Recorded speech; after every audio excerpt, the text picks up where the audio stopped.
First of all, my name is Pam Fort of Speak Up and Vote, and this is. I'm Sherry Williams from Speak Up and Vote. And basically what this is that we decided at the beginning of, a couple months ago, that we decided to take action and create a voter registration campaign in the Joliet area, because we wanted people to actually register and vote from the top to the bottom, because that was important. So while we were out on the campaign trail, we call it a campaign trail because while we were registering people to vote, the constituents was actually sharing with us what they would like to see, from their representatives. So we decided to start having these meetings, these Zoom calls, because obviously we couldn't get together in person. All right. So you two are the ones that wanted the choices that they actually wanted to hear. So we were glad to actually finally get you all on together. All right. So I'm going to give each of you all like a minute to say who you are and, why you got into the race. Okay. And then we'll go ahead and we'll get started. All right. So we'll start with Congressman Foster. Hi. Well, for those of you who don't know me, I'm Congressman Bill Foster. I'm a scientist and businessman, and I'm proud to represent Joliet as part of the 11th District of Illinois in the U.S. House of Representatives. In Congress, I serve on the Science Committee, where I'm the chair of the subcommittee on investigations and oversight, which is very important to make sure that the science gets applied properly to our public policy. I also serve on the Financial Services Committee, where we're doing our level best to make sure that we do not have a repeat of the crisis of 10 years ago, which had to do, frankly, with excessive deregulation of the banking industry. And I'm very proud that so far the banking industry is actually holding up pretty well, in large part because of the reforms we made to Wall Street 10 years ago. I also serve on the Coronavirus Select Committee, which is overseeing the emergency response that our government is undertaking, and I'm happy to talk a lot about what's good and difficult about that. Wonderful. Thank you very much. Rick? Thank you. It's good to be with you. Thank you for hosting this. Thank you for having me. Thank you for the invite. My name is Rick Leib. I'm a sergeant with the Will County Sheriff's Office. I have been there for 24 years now. I'm very blessed in my career. I want to be a police officer since I was very young, and so I am really just living a career, being a part of a career that I've always wanted, and I'm just very excited to be a part of. I am running because I am running as a pro-life, pro-Second Amendment, pro-free market candidate. And that's not to say that Congressman Foster is not a pro-life individual, pro-second or pro-free market. But I've not seen that as a priority in his campaign, and certainly not as representation. And so the only reason that I'm running is that I feel the same reason I think anybody should run. If they don't feel that they're being represented, if they are not satisfied with their representation, then they should run for office. And that's why I'm running. Wonderful. Well, thank you. Well, that's why we invited both of you on the call today, because one is looking to be reelected and one is looking to be elected. Okay? Correct. So these are some of the main questions that, we came up with, and just from talking to, other constituents out on the campaign trail. So the first thing is the stimulus package. What's your views on the stimulus package? A minute apiece. We'll start with you, Congressman Foster. Sure. Well, I think the stimulus package that we passed, I think, has largely been effective in what it was capable of doing. The PPP program was very effectively used to provide forgivable loans to small businesses. It had a lot of money that was sent, the CARES Act, which was the biggest single piece of it. A lot of the vaccines and therapeutics that are going to be very important to our economic recovery were funded by Congress. And I think people should understand that when the vaccines and therapeutics come about, they exist only because not only that Congress passed these as part of an emergency set of appropriations, but also because of the years of federally funded research that simply made the scientific knowledge possible. If you look at the difference between the Spanish flu of 100 years ago and today, the difference is science, and the fact that we're likely to have vaccines, therapeutics, the reason that we have a death rate if you get COVID today, you're much less likely to die of it than you were even 6 months ago. Again, Okay. that is science. Thank you. Rick? I am grateful for the packages. I'm grateful that we're in a position to help people, and especially in this time.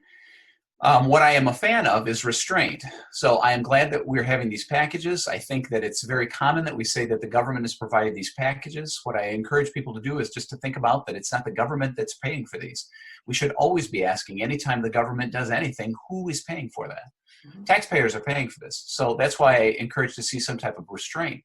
This isn't March anymore. In March, we didn't know what was happening, and there was good need for, certainly from just a humanitarian effort, to provide people with assistance to start moving. So as long as we have some kind of end in sight and the type of those kinds of relief packages, I'm grateful that certainly of the Congressman's role here, and that we have been able to provide relief to small businesses.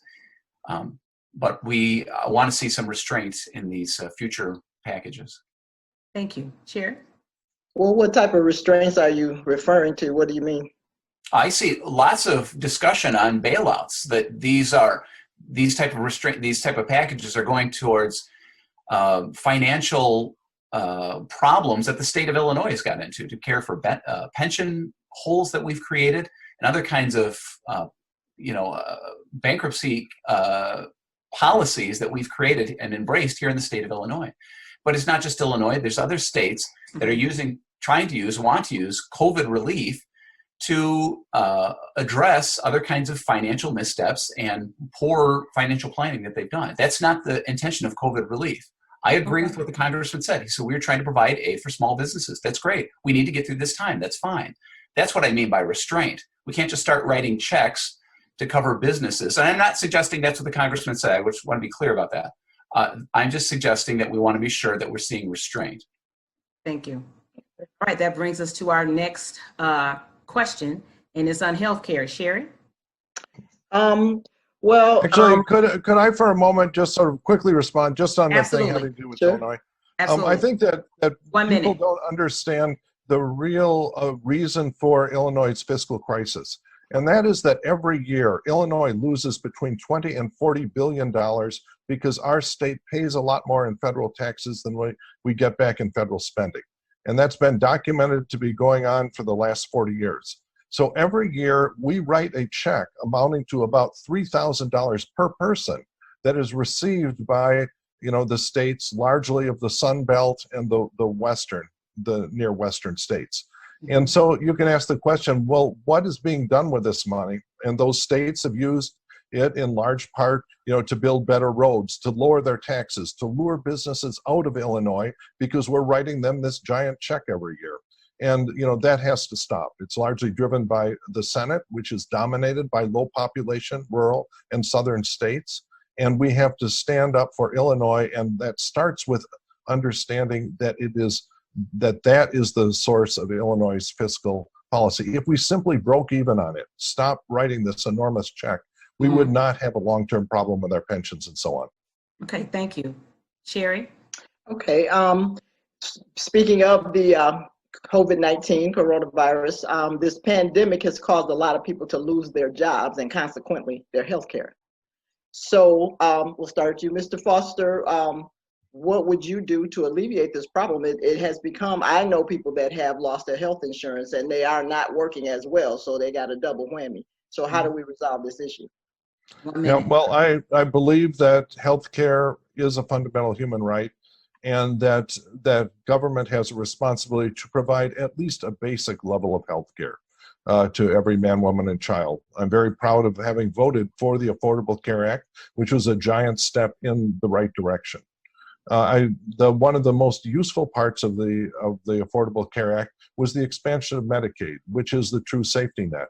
And I believe we should continue that expansion to remove the means testing that makes so many people ineligible for Medicaid and raise the quality of what's meant by what you can receive by Medicaid. Also, we can move toward universal health care coverage by over time gradually lowering the age of Medicare.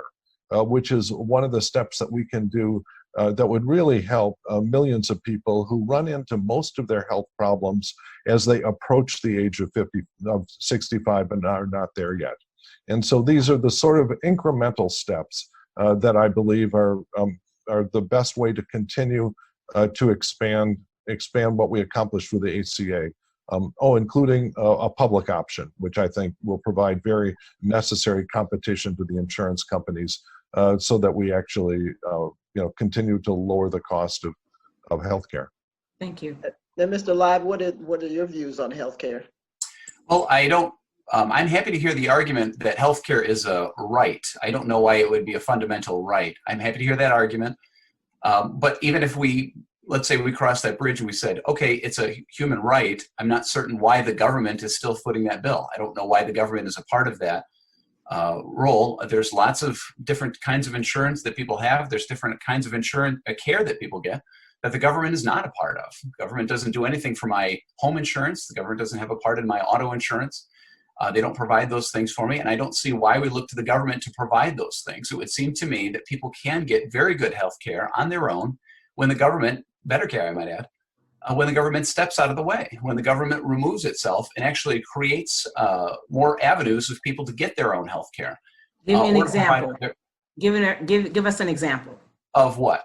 Of a situation where if the government moves out the way, because Sherry had mentioned about her friends, no longer working and their job provided their health care, not the government, but the job. So who's going to take care of them now? This is no different than any type of somebody who loses a job. If somebody loses a job for whatever kind of reason, Mm-hmm. then I don't see why the government is on the hook then to provide for that health care. Okay, so just a quick question. So Okay. if you lost your job, you've been at you said for 25 years, you lost your job, you got great insurance, through your job. You lost it, and then now you got to pay $400, $500 a month for your health insurance. And if you can't afford it because you're not working, who's going to pay for that? And you need the insurance. Well, I think that you're suggesting a kind of platform, a cost that you have to pay for, that many costs have been driven up by healthcare providing companies because the government has been involved. What I'm suggesting is that these kinds of competition between these healthcare companies will start to reemerge when the competition is there. The competition is not there right now. It's no different than any other kind of business. When there's several businesses, then they compete for your business. If you make a sandwich and I make a sandwich, then if there's nobody making sandwiches, then I can do whatever I want. But if you and I both are making sandwiches, we have to compete for the best business. And that's not here right now. We can bring that incentive to compete back when the government steps out of the way. Well, that doesn't address what the people that are not working to be able to buy into these exchanges would do. Well, that's what I'm saying. I've tried to address that, but then you asked what happens when I have to pay for this who's paying that money? And I'm saying that I don't see why the government is on the hook. There's lots of care that people get, and there's lots of incentives that people can get. It's between the people and the healthcare provider to work out that best relationship. I understand. If you don't have any money, right, you won't be able to buy insurance. Okay, so then the exchanges do you no good. Okay, well, that's fine. So what's the argument? So I'm not understanding how. Well, this way, then, if you do lose a job, right, and you're unable to make any money to buy your insurance, then there would be insurance available for you. Right. So what you're no different than any. That's probably because you don't believe it's a human right, and we do. But the fact of the matter still is there are millions of people who were unable to afford health care.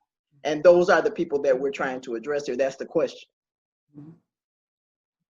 Okay, well, I haven't heard the argument of why health care is a fundamental right. I haven't heard the argument that if it is a fundamental right, why the government has to pay for it. Okay, I'll be happy to actually pick that up. I've made a couple of comments. I keep getting interrupted. So I'm happy. I'll just leave it at that then. Yeah, no, I'm happy. You raise a fundamental point, and I'm happy to answer it. You want the argument why government, there are certain fundamental rights that government guarantees. For example, even when you lose your job, your children still have a school to go to, a public school that they can go to. Your children don't lose their education. And there are other things. You have your right to police protection, even if you lose your job, and so on and so forth. And there are a number of fundamental rights that over time our country has decided should be allowed. And many of these are not infinite. You know, there are limits. You don't get to have your private policeman following you around to make sure you're safe. You have to accept the fact that it's limited. And there will be limits on the basic fundamental level of healthcare that everyone's guaranteed. Not everyone, you know, if you get sick, you don't have a right to a private room in the Mayo Clinic and to see every specialist that you might want to see, you know, as many of them as you want. There will be limits, and that's a hard discussion to have.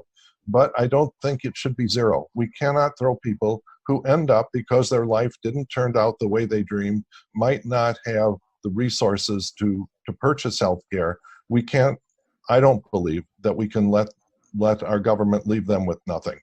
And so it's a real, you know, it's an important difference in this, like the difference you made about you know, the right choice and the right to life. You know, I believe that Roe versus Wade, you know, is and should remain fundamental settled law, and it's an important thing that we you know, that we differ on. And I think I want to, you know, thank Pam and Cherry for this sort of you know, discussion that we can have. So we really highlight the differences that we have here. This is, you know, frankly, it's a better discussion than I've seen on a lot of our presidential debates, because we're really getting to the heart of the, At least you guys answered honest, the question. the honest disagreement. Yeah, the honest, important disagreements we have. Exactly.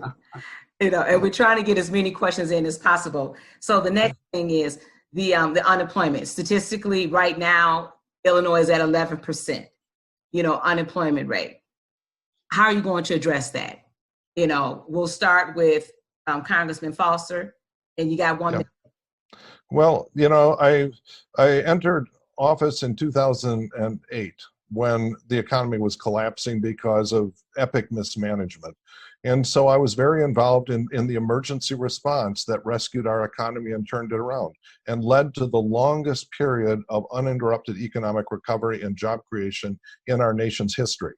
President Trump inherited the best economy of any president ever, and unfortunately hasn't been able to maintain it.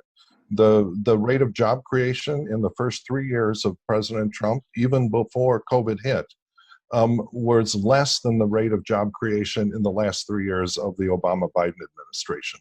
And so we have to first off have a correct memory of history, what the history was, that the Obama-Biden administration inherited a mess and fixed it. And Trump inherited the best economy of our lifetimes. It's not doing so well now. So what we have to do is repeat what we did before with the stimulus packages and extend it so that small businesses and workers get, you know, have the best shot at keeping their jobs. And I also support the direct payments to individuals that were a really important part of people being able to make their rent, being able to maintain their mortgage payments and so on. And I think until the coronavirus crisis clears, I think those should be continuing at some level too. Okay, Rick. I don't believe that Trump inherited a good economy. I think he has turned things around. I think we're grateful for a good economy. I don't think the present economy is a reflection on Trump's policies. I think the present economy is a reflection on COVID and people losing their jobs and people stepping back. What we want to do is get people back to work. Mm-hmm. And any kind of turmoil, the best thing that the government can, which was I was trying to say earlier, is get out of the way.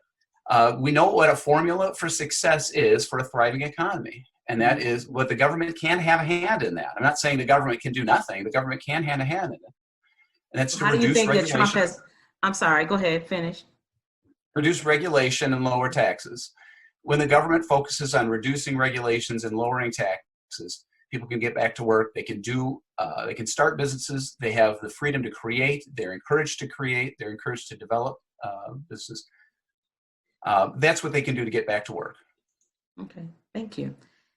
Well, I'm curious as to, because I haven't heard anything about job creation.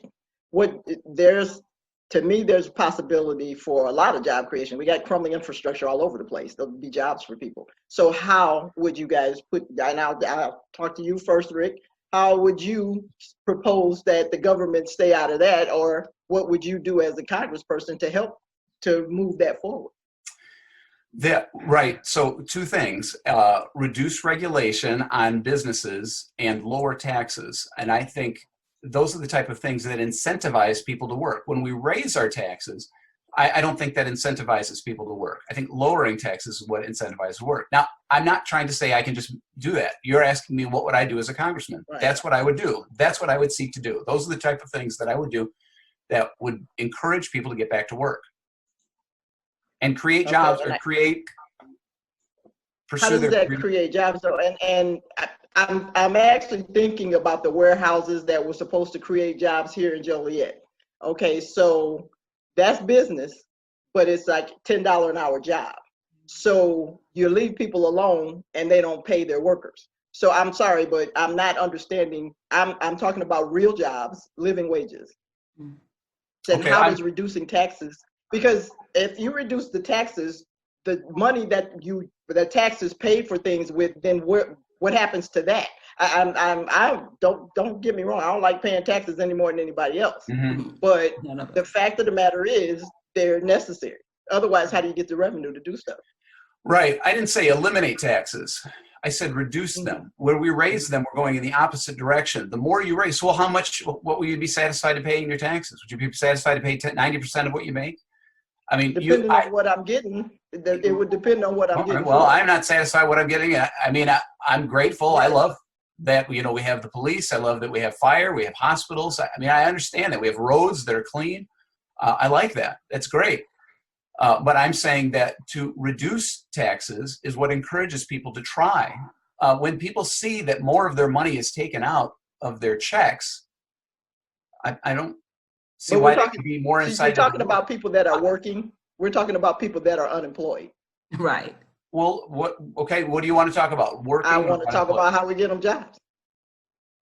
Okay, yes. People can start jobs. People can create jobs, develop jobs, start businesses. You can go to smaller towns, other states where they have bookstores, they have sandwich shops, they have all kinds of things that help create jobs. So are you just saying that people should just, if you're out of a job, go to a sandwich shop and ask for a job? Or, I'm not. Can you start your own business? Right. But the thing is, Rick, I don't think it's that easy. that requires money. That requires money. You're just not going to be able to just go and say, I want to start my business. How do I do this? It takes training. It takes money. That's right. The part. So and a lot of people have done it. And a lot of people have not that they haven't wanted to. Okay. And that's the problem. So I'm going to give Congressman Foster a minute to respond, because I could look at the look on his face like he wants to respond to that question. So we'll give him a minute. But these are the issues that we're focused on. Exactly. Is for the people that's not working, that's not lazy. They're laid off. I'm sorry. Who said lazy? No. I didn't say lazy. No, I'm not saying that, but I'm just saying a lot of people think if you're not working, right, that you're lazy. And I'm not insinuating said that. But what I'm saying is right now I work. Okay. Yeah. If I get laid off tomorrow, Rick, I wouldn't be able to afford $400 a month for insurance. And I've been working my whole life. So I'm grateful that my insurance is tied to my job, whereas most people's are. But if I was to get laid off, I would be screwed. And thank God that, that I'm healthy enough, but I would have to probably do the health department, who gives basic medical, care. But if it was anything that was serious, I would be lost. I would be lost because I wouldn't be able to get anything. And it's all fine as long as you have insurance that you're connected with the job. Because once you lose that job, it's game over. All right, Congressman Foster, a minute. Yeah, well, the $1 trillion infrastructure investment that President Trump campaigned on, he completely failed to deliver. And it was frustrating because I campaigned on that and everyone campaigned on it. The difficulty is that when the Republicans were asked for a specific proposal, how do you want to spend this? All in the Democratic states, which are generally the large population productive states like Illinois, we had a long list of things like improving I-80. And these are things that would pay for themselves, very quickly over time with increased investment and all the businesses that would benefit from that. And so the difficulty is that Mitch McConnell and the Republicans said, oh, we don't want to do that.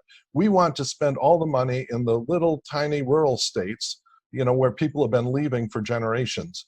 And they have to just be given money. We can't even give them a loan. All right. And so this was the difference. They wanted to continue to just shovel all the money out of states like Illinois, out of New York, New Jersey, California, the states that are really the productive things, and give it to all of the Mitch McConnell states that dominate the Senate. This was the problem. When they wrote that down, they were too embarrassed even to come up with a proposal for that. And so this is the sadness. I believe that President Biden will be able to deliver on $1 trillion infrastructure investment that's overdue for things like the I-80 fix that is decades overdue, in large part because of all of the money that gets funneled out of Illinois every year. Thank you. Okay, in closing, just want to ask just real quickly, what are your thoughts on the Supreme Court justice? 30 seconds. Rick, should we wait till after the election, or are you comfortable with them doing it now? I'm comfortable with them moving forward. Okay. Congressman Foster. Yeah, well, I think that what we should do is look at, being from Illinois, we should look at what Abraham Lincoln did. When a seat became vacant, shortly before the election, within roughly a month of the election, he says, well, let's let the election decide. And, he had control of the Senate. He had control of the presidency. He could have rammed someone through, but he understood how corrosive that would be to people's attitudes towards the legitimacy of the Supreme Court. Particularly given the way Mitch McConnell and the Senate treated Merrick Garland, a completely qualified person who was simply not even given the courtesy of a vote in the U.S. Senate when President Obama, nominated him. And so I think even though it doesn't violate the letter of the law, it violates everyone's understanding of fundamental fair play and will be very corrosive to people's attitudes of respect toward the decisions the Supreme Court makes from here on out. Okay, thank you. All right, Rick, if you could just share with people why they should vote for you, because I'm glad that we had a chance for people to really see the fundamental differences between, both you and Congressman Foster. So 1 minute to share why people should vote for you and how they can get in contact with you if they choose to. Thank you. I run as a pro-life, pro-Second Amendment, pro-free market candidate. I want to encourage people to be more self-reliant, more freedom, and less government in their lives. They can get a hold of me at ricklive2020.com. I'm on Facebook. I'm on YouTube. I'm not hard to find. It's good to see the Congressman as well. Ladies, thank you for creating this time together. Sure. And Congressman Foster. Well, I just want to thank you for holding this very important virtual town hall, I guess we can call it. It's important. It's important that everyone have a clear view and spend a while thinking about the fundamental differences that many different candidates have. This shouldn't be about sound bites and snappy responses. This should be about deeply thought questions about deeply held positions. And I want to thank Rick for tossing his hat in the ring here, because when there's something that you believe in, I may or may not agree with a lot of it. I think it's important to provide that options to the voters. I think it's incumbent to the voters to think deeply about the positions and vote, period. IWillVote.com. Wonderful. And how will they get in contact with you? BillFoster.com is my campaign side. And if you have an official request for my office, it's foster.house.gov. Wonderful. Thank you, gentlemen. We'd like to thank you for taking the time Yes. to talk to us, because Thank we you. want our voters to be the people that we're focusing on, to be informed, know who you're voting for. So thank you very much. Thank you. Absolutely. So we'll see you all on the other side. Good luck to both of you, and we appreciate your time. Have a wonderful afternoon. Thank you. Thank you. Okay, bye-bye.